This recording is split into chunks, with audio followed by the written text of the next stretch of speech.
ਬਹੁਤ ਸਾਰੇ ਭੈਣ ਭਰਾਵਾਂ ਦਾ ਆਈਲੈਟਸ ਜਿਹੜਾ ਹੈ ਉਹ ਕਲੀਅਰ ਨਹੀਂ ਹੁੰਦਾ ਅਤੇ ਉਹਨਾਂ ਨੂੰ ਬਹੁਤ ਸਾਰੀ ਪ੍ਰੋਬਲਮ ਫੇਸ ਕਰਨ ਨੂੰ ਪੈਂਦੀ ਹੈ, ਖਾਸ ਕਰਕੇ ਰੀਡਿੰਗ ਦੇ ਵਿੱਚ ਅਤੇ ਲਿਸਨਿੰਗ ਦੇ ਵਿੱਚ। ਰਾਈਟਿੰਗ ਅਤੇ ਸਪੀਕਿੰਗ ਤਾਂ ਉਹ ਔਖੇ ਸੌਖੇ ਕਰ ਹੀ ਲੈਂਦੇ ਆ, ਪਰ ਜੇਕਰ ਆਪਾਂ ਗੱਲ ਕਰਦੇ ਹਾਂ ਰੀਡਿੰਗ ਦੀ ਅਤੇ ਲਿਸਨਿੰਗ ਦੀ, ਤੁਸੀਂ ਸਕਰੀਨ ਦੇ ਉੱਪਰ ਰਿਜ਼ਲਟ ਦੇਖ ਸਕਦੇ ਹੋ ਸਟੂਡੈਂਟ ਦਾ। ਲੈਫਟ ਐਂਡ ਰਾਈਟ ਤੁਸੀਂ ਸਾਡਾ ਇੰਸਟਾਗ੍ਰਾਮ ਪੇਜ ਵੀ ਦੇਖ ਸਕਦੇ ਹੋ, ਜਿਸ ਦੇ ਉੱਤੇ ਅਸੀਂ ਕੈਨੇਡਾ ਦੀ ਹਰ ਇੱਕ ਅਪਡੇਟ ਅਪਲੋਡ ਕਰਦੇ ਹਾਂ ਅਤੇ ਪਲੱਸ ਸਟੂਡੈਂਟ ਦਾ ਰਿਜ਼ਲਟ ਵੀ ਸ਼ੇਅਰ ਕਰਦੇ ਹਾਂ। ਜਿੰਨੇ ਵੀ ਸਟੂਡੈਂਟ ਸਾਡੇ ਕੋਲੋਂ ਪ੍ਰੈਡਿਕਸ਼ਨ ਅਤੇ ਉਸ ਦੀ PDF ਲੈਂਦੇ ਆ, ਜੇਕਰ ਕਿਸੇ ਵੀ ਸਟੂਡੈਂਟ ਨੂੰ ਲਿਸਨਿੰਗ, ਰੀਡਿੰਗ, ਰਾਈਟਿੰਗ ਅਤੇ ਸਪੀਕਿੰਗ ਦੇ ਵਿੱਚ ਪ੍ਰੋਬਲਮ ਆਉਂਦੀ ਹੈ, ਤੁਹਾਨੂੰ ਪ੍ਰੈਡਿਕਸ਼ਨ ਅਤੇ ਉਸ ਦੀ PDF ਚਾਹੀਦੀ ਹੈ, ਘਰੇ ਬੈਠ ਕੇ ਤੁਸੀਂ ਤਿਆਰੀ ਕਰ ਸਕਦੇ ਹੋ ਵਿਦਨ 15 to 20 ਡੇਜ਼। ਜੇਕਰ ਤੁਸੀਂ ਦਿਲੋਂ ਮਿਹਨਤ ਕਰੋ ਤਾਂ ਤੁਸੀਂ ਆਪਣਾ ਐਗਜ਼ਾਮ ਕਰੈਕ ਕਰਕੇ ਸੇਮ ਉਵੇਂ ਦਾ ਰਿਜ਼ਲਟ ਲੈ ਸਕਦੇ ਹੋ ਜਿਵੇਂ ਨਾ ਤੁਹਾਡਾ ਇੱਕ ਡਰੀਮ ਹੈ, ਜਿਵੇਂ 7.5, 8, 9 ਬੈਂਡ। ਪ੍ਰੂਫਾਂ ਦੀ ਗੱਲ ਕਰੀਏ, ਪ੍ਰੈਡਿਕਸ਼ਨ PDF ਦੇ ਵਿੱਚੋਂ last time 100% same reading, 100% same writing ਅਤੇ ਸਪੀਕਿੰਗ ਆਪਾਂ ਨੂੰ ਦੇਖਣ ਨੂੰ ਮਿਲੀ ਹੈ। ਉਸ ਦੇ ਪ੍ਰੂਫ ਤੁਹਾਡੀ ਸਕਰੀਨ ਦੇ ਉੱਪਰ, ਰਿਜ਼ਲਟ ਤੁਹਾਡੀ ਸਕਰੀਨ ਦੇ ਉੱਪਰ ਆ। ਜਿੰਨੇ ਵੀ ਸਟੂਡੈਂਟ ਸਾਡੇ ਕੋਲੋਂ ਪ੍ਰੈਡਿਕਸ਼ਨ ਲੈਂਦੇ ਆ, ਆਪਣੀ ਚੈਟ ਸ਼ੇਅਰ ਕਰਦੇ ਆ ਸਾਡੇ ਨਾਲ, ਅਤੇ ਉਸ ਤੋਂ ਬਾਅਦ ਉਹਨਾਂ ਦੇ ਬਹੁਤ ਵਧੀਆ ਆਪਾਂ ਨੂੰ ਬੈਂਡ ਸਕੋਰ ਦੇਖਣ ਨੂੰ ਮਿਲਦੇ। ਜੇਕਰ ਤੁਹਾਨੂੰ ਵੀ ਚਾਹੀਦੇ ਆ ਤੁਸੀਂ WhatsApp ਕਰ ਸਕਦੇ ਹੋ। Different recordings, and you will have to answer questions on what you hear. There will be time for you to read the instructions and questions, and you will have a chance to check your work. All the recordings will be played once only. The test is in 4 sections. Write all of your answers in the listening question booklet. At the end of the real test, you will be given 10 minutes to transfer your answers to an answer sheet. Now turn to Section 1 of your booklet. Section 1. Listen to the telephone conversation between a student and the owner of a paragliding school and answer the questions 1 to 7. Now you have some time to read questions 1 to 7.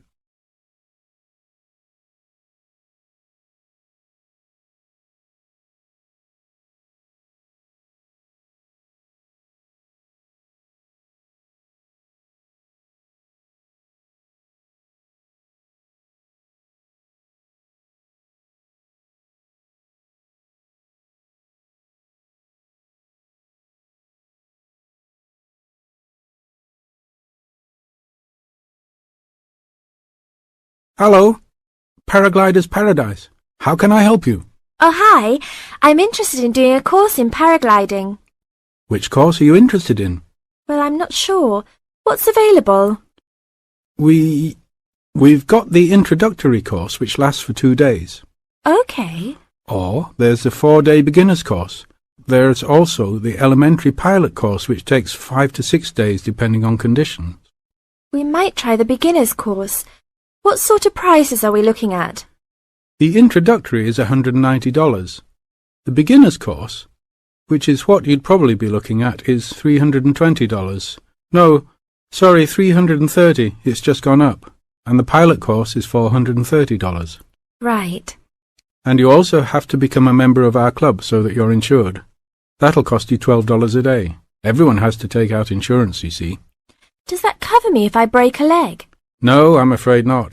It's only third party and covers you against damage to other people or their belongings, but not theft or injury. You would need to take out your own personal accident insurance. I see. And what's the best way to get to your place? By public transport, or could we come by bike? We're pretty keen cyclists. It's difficult by public transport, although there is a bus from Newcastle. Most people get here by car, though, because we're a little off the beaten track. But you could ride here, okay? I'll send you a map. Just let me take down a few details. What's your name? Maria Gentle. And your address, Maria? Well, I'm a student staying with a family in Newcastle. So it's care of... Care of Mr. and Mrs. MacDonald. Like the hamburgers? Yes, exactly. MacDonald. The post office box address is probably best. It's P.O. Box 2492, Newcastle. Is there a fax number there? Because I could fax you the information. Yes, actually there is. It's 0249. That is for Newcastle. And then 760412. Okay. Now, if you decide to do one of our courses, you'll need to book in advance and to pay when you book. How would you be paying? By credit card, if that's okay. Do you take Visa? Yes, fine. We take all major cards, including Visa, Master, and American Express. OK then, thanks very much. Now you have some time to read questions 8 to 10.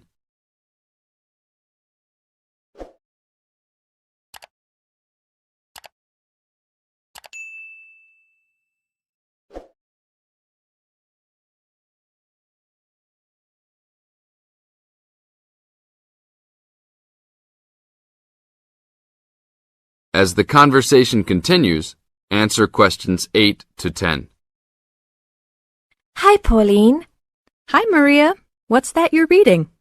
Just some information from a paragliding school. It looks really good fun. Do you fancy a go at paragliding? Sure. Do you have to buy lots of equipment and stuff? Not really.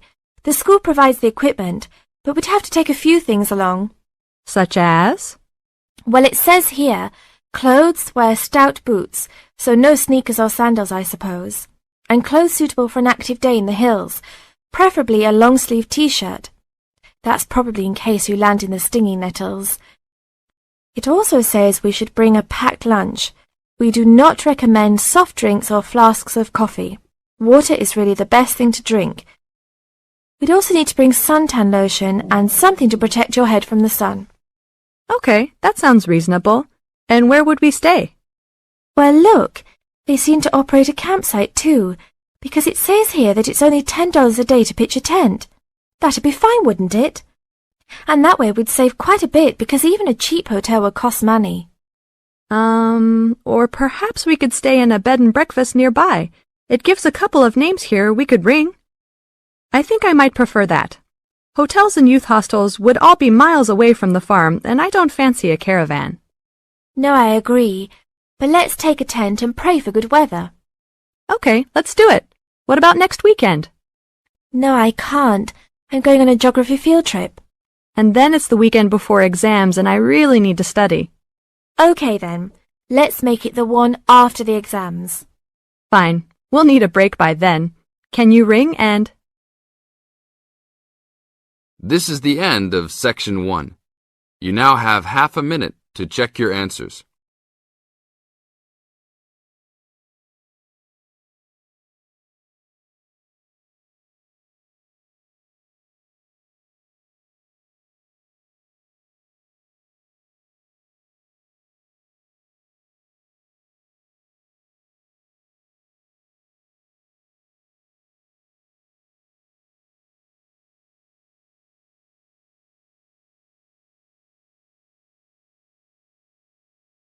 Now turn to Section 2. Section 2. You are going to hear an interviewer who is interviewing Alan. He made a great discovery of Mungo National Park. First look at questions 11 to 15.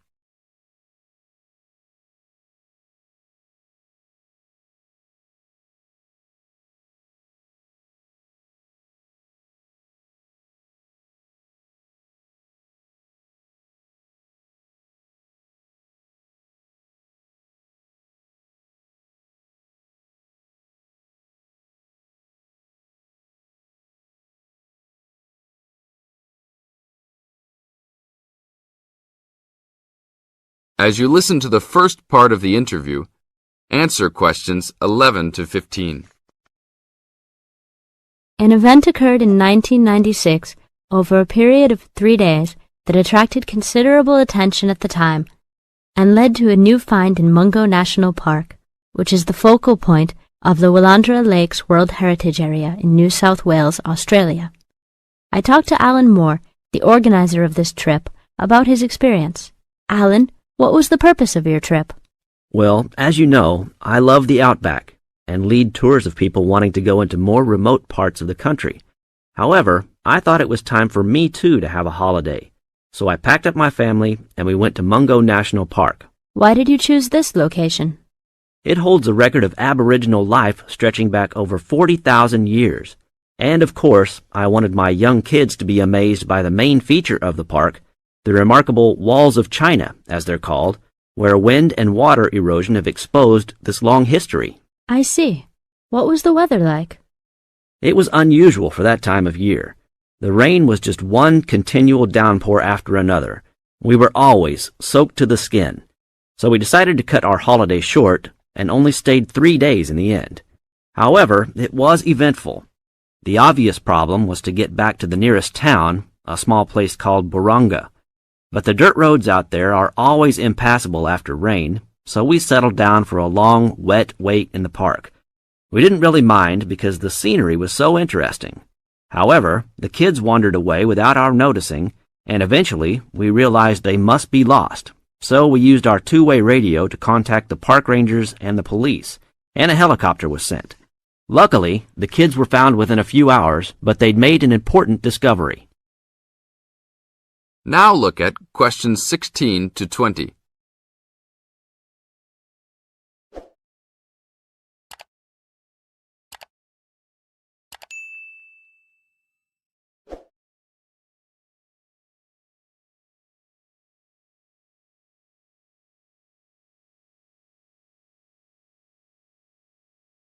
As the talk continues, answer questions 16 to 20. So, the trip was also eventful for another reason, wasn't it? Yes. They led us to some ancient Aboriginal art. The kids had taken shelter in a very small, low cave that was difficult to see from the outside. We were lucky to have another family camping in our location. When they heard us calling the kids, they immediately helped us search for them, and as the hours went by, they also provided us with much-needed support and encouragement. We really appreciated their help, and as we were already soaked through after looking for the kids for a couple of hours, they even made sure we had enough dry clothes to wear. The park ranger managed to get through to us to lead the search, and when the helicopter pilot notified us by two-way radio that he'd seen the children but was unable to land nearby, we were able to eventually find them very excited about what was in their little cave. And what did you think of their cave? Well, after squeezing in, I must say I was impressed, and managed to take a few photos of it before we left. There were many faint markings and dots on the wall. It was difficult to tell what they represented because they were so small, but people from the museum who have since visited there said the markings were similar to some other findings in the area, and later confirmed they were very old. Although it's now a protected site, the children like to call it their cave, and are allowed to visit it when a ranger can go with them. Thank you, Alan. If you go to Mungo National Park, you can see the entrance to the cave and some of Alan's photos at the ranger's station. Alan continues to lead tour groups in the outback, and if you want further information... This is the end of Section 2. Now you have half a minute to check your answers.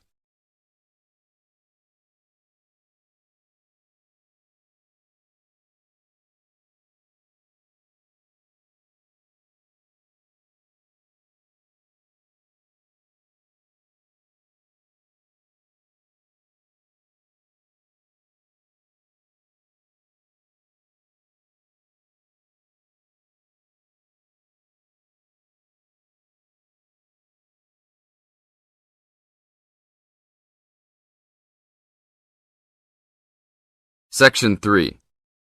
You are going to hear a conversation between Sally and Ben. They are new college students. You now have some time to read questions 21 to 25.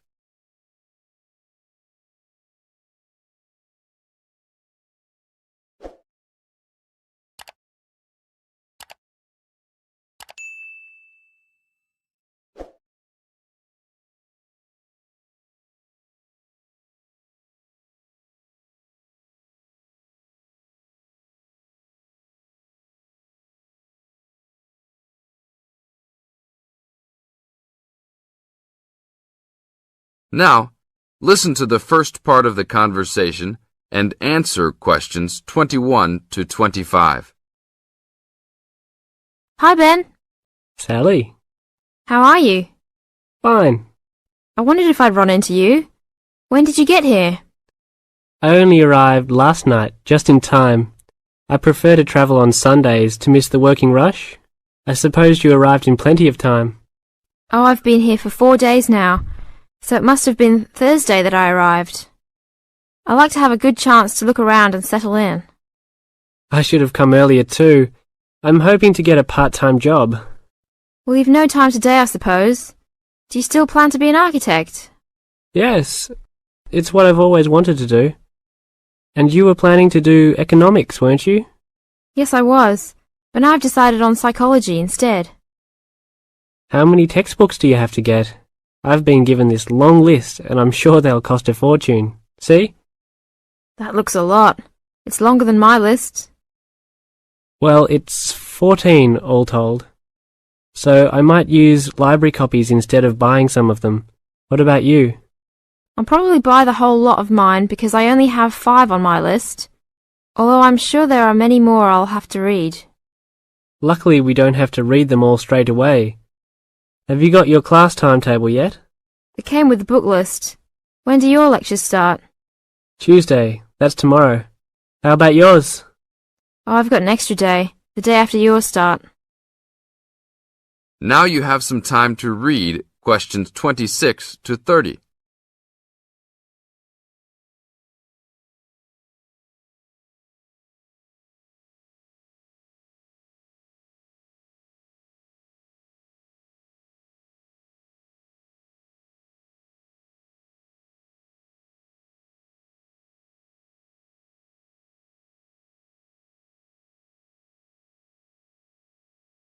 As the conversation continues, they are talking about their new college life. Listen carefully and answer questions 26 to 30. It's nothing like school, is it? Not so far, and the lectures will certainly be different. Do you have any special approach for keeping up with lectures and the amount we have to read? Well, I usually try to read every word in a book, in case I miss something important. So I suppose I'll try to write down every word of the lecture if I can. Oh, I couldn't do that. I'd get cramp in my fingers, and I wouldn't really hear what was being said. I usually skim a book when I read, and underline key parts, so I guess I'll try to make notes on the main points of the lecture. Have you thought of using a cassette recorder? You mean to record the lecture? Yep. Then you could make really good notes. Is it allowed? I think so. It must be. Plenty of people seem to do it. It has to be better than trying to write every word as you listen. Anyway, what's your first lecture about? Oh, it's on the Industrial Revolution. The Industrial Revolution? Sounds boring to me. Not really. It made a big difference to everything, including architecture eventually. So what's your first lecture about? It's about what separates humans from other animals. Okay. Look, I was on my way to the library to check out some of these books on my list. I have a tutorial paper to give in a couple of weeks. Oh, what's the topic? Well, I think our lecturer must have trouble thinking up topics. The topic is, why study architecture? I don't know. It could give you a chance to set out what you want to do. I guess so. Have you been given any tutorials to do yet? Yes. Mine is called Needs for Sleep. Sounds almost as interesting as mine. This is the end of Section 3. You now have half a minute to check your answers.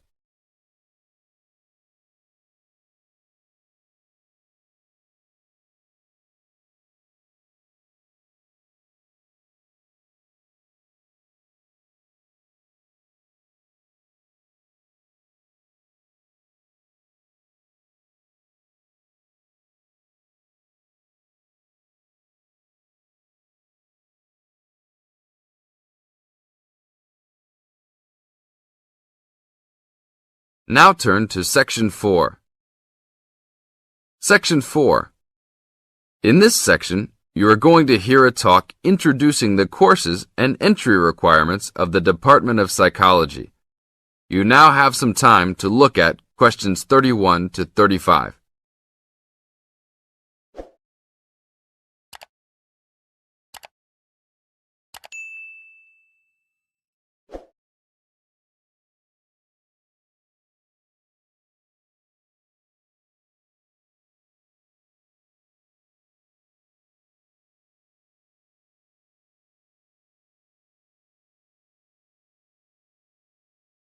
Now listen to the first part of the talk and answer questions 31 to 35.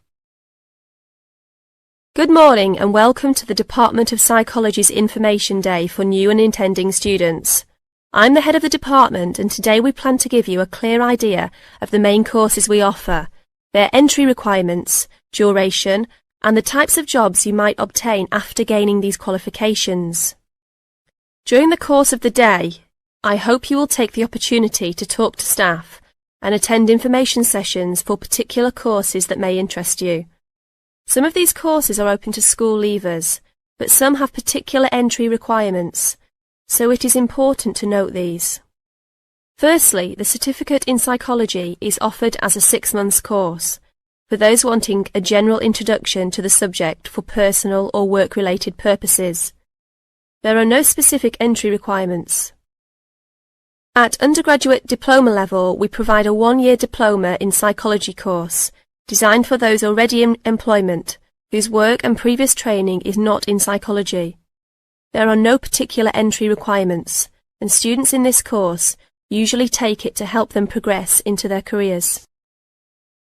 For a major in psychology, we offer a 3-year degree course called a Bachelor of Arts, after which students can go on to take other courses if they want to specialise in psychology. The only requirement for this course is the usual undergraduate admission to university. Now, for the more specialised courses in psychology, we offer a master's degree to be taken over 18 months. This can be by research or coursework, but entry to this programme is only through first gaining a degree in psychology. That means you must have a degree majoring in psychology. And lastly, for those wanting clinical qualifications at postgraduate level, we offer a diploma in clinical psychology over a 12-month period, usually called Clinical Psychology Diploma, for short. The minimum entry requirement for this programme is an appropriate honours degree. Now look at questions 36 to 40.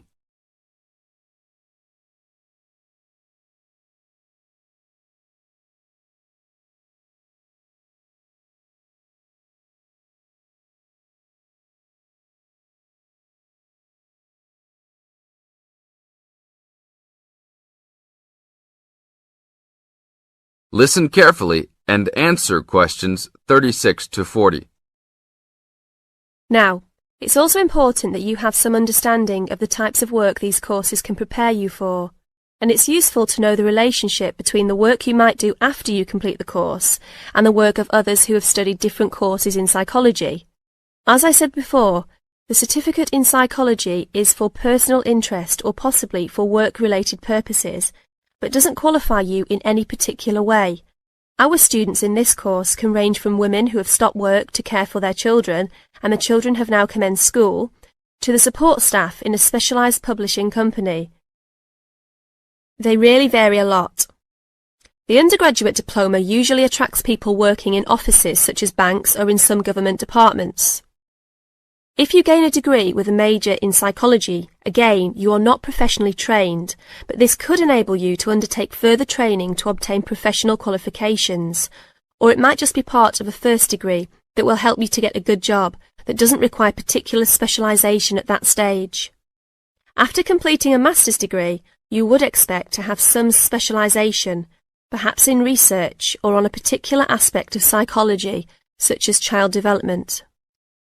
For those who also have a clinical diploma, there are a wide range of jobs available. Some focus on helping people with personal adjustment or family problems.